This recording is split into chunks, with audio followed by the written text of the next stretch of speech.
You know, lots of kids his age are terrific liars. They get that way reading fairy stories and just... Really? Hey, what's wrong with you? I don't know. I guess I'm just mad at you because I haven't got any right to be mad. You better go now. Yeah. So long. Hey, what's your name? Steve? Steve Hartman? Steve? For Stephanie. Screwy name. It's okay, though. I'm Jack Malone.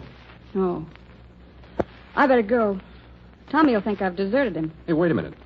Was that on the level, what you said about going wherever the fleet goes?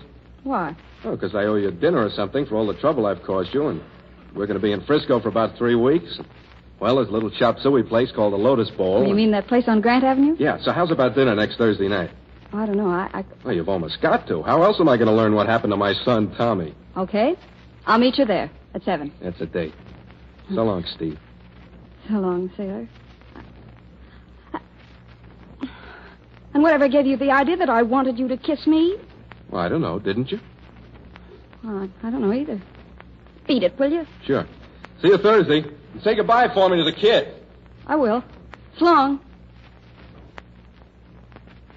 How are you, Tommy? Tommy, what are you doing in the back of the car? Nothing. You weren't crying. Uh-uh. Now, look, Tommy. Sit here beside me.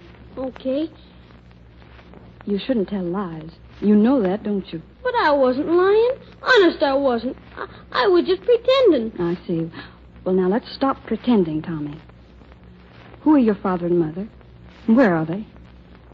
Tommy, come on, you've got to tell me. Well, you see... Tommy, you're not an orphan. Uh-huh.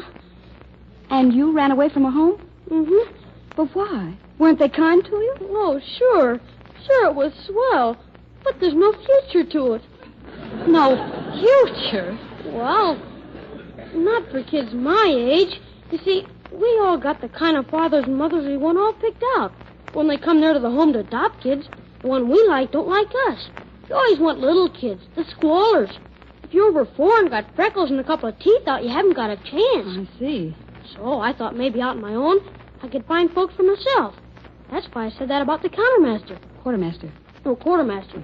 You see, he was the kind of father I wanted.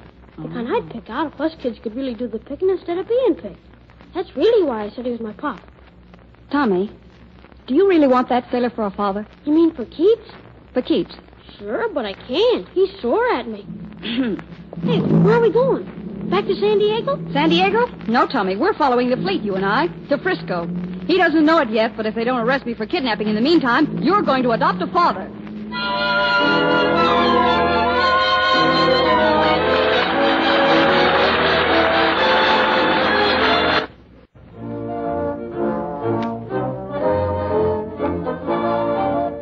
A week has passed.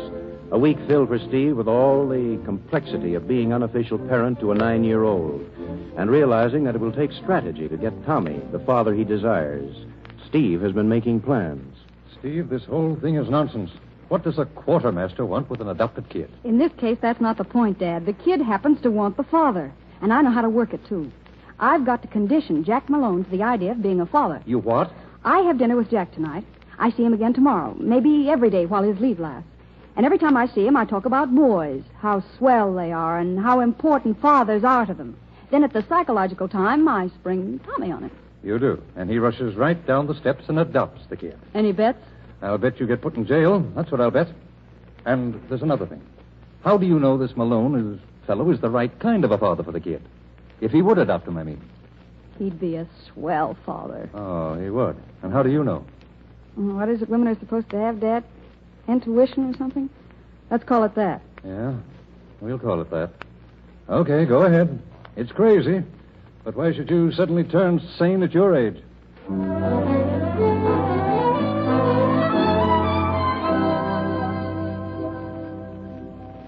You see, I'm through first, and you bet I couldn't eat with chopsticks. Hooray for the champ. Oh, that was a swell dinner. Yeah, not bad. Jack. Huh? I brought you a present. A present? Mm-hmm. Look. A book. Tom Sawyer by Mark Twain. Yeah, that's swell, but what's the idea? Oh, I don't know. It's just sort of a classic of American boyhood, don't you think? Yeah, sure. Say, isn't your hair different tonight from the way it was in Pedro? A little. That was funny that day in front of the library, wasn't it? Yeah, I've thought about that, Steve. You know, I mean, about Tommy. Huh? Oh, yeah. Uh-huh. Yeah, the kid. Well, you got him back to his folks all right, didn't you? No, Jack. Huh? You see, Tommy hasn't got any folks. He'd run away from an orphan home when you met him that day on the highway. Honest? Mm-hmm. Now, what do you know? Hey, look. What color are your eyes, anyway? Sometimes they're green, and then again they're blue. Jack, listen to me.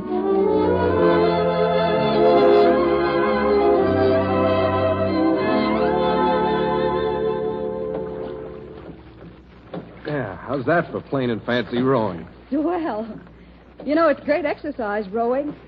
Every 9-year-old boy ought to have somebody to teach him. Yeah, what brought that up? Oh, nothing. Guess maybe I was thinking about Tommy again. Listen, will you forget Tommy?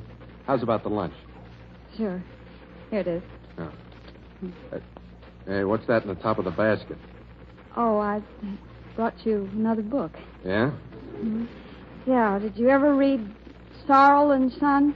No. Thanks. Say, are you trying to educate me or something? Something like that. Well, come on, let's eat lunch.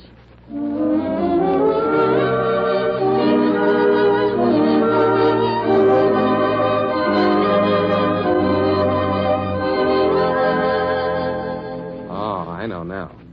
They're blue. What? Your eyes. Hey, look, Steve. We better go back inside. Yeah, but it was your idea to come out here on the balcony. Well, it was just to give you this. Another addition to your library. Huh? Thanks. Letters of Lord Chesterfield to his son. That's great. I guess there's nothing quite like the relationship of father and son, is there? Look, have you any terrific objection to you and me talking about some people called us for a change? Oh, come on, let's go inside and dance. Hey, will you make up your mind?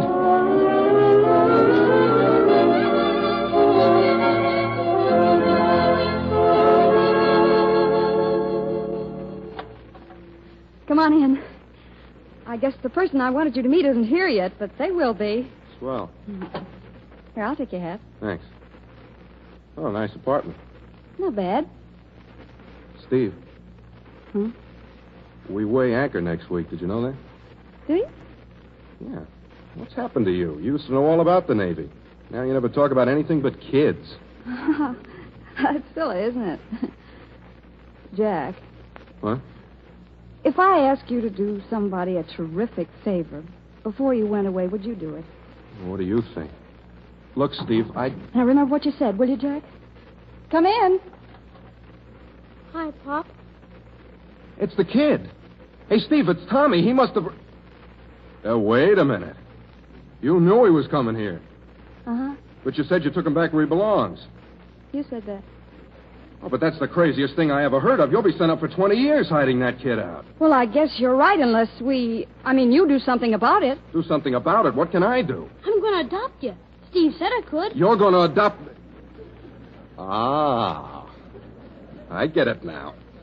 Tom Sawyer, Sorrel and Son, letters of Lord somebody or other. So that's the gag, trying to make an easy mark out of me. Do you have to be a sap to be a father to a kid who needs one? Well, let him have a father. Why pick me? I didn't pick you. He did. And I learned all about ships, Pop. A battleship is bigger than a cruiser. And a cruiser is bigger than a destroyer. And I'm the biggest dope in the Navy. To think I fell for it. You giving me the runaround, so I play Santa Claus to a freckle-faced runt. Don't you call him a runt. And I should have known better in the first place. No, you won't adopt him. It takes a heart to do something like that, and you haven't got a heart. Tommy, get your hat. Stevie, you mean Pop's not going to adopt me? I wouldn't let that third rate of an excuse for a sailor adopt you if you never had a father. Besides, what you really need is a mother. I'm going to adopt you myself. Come on.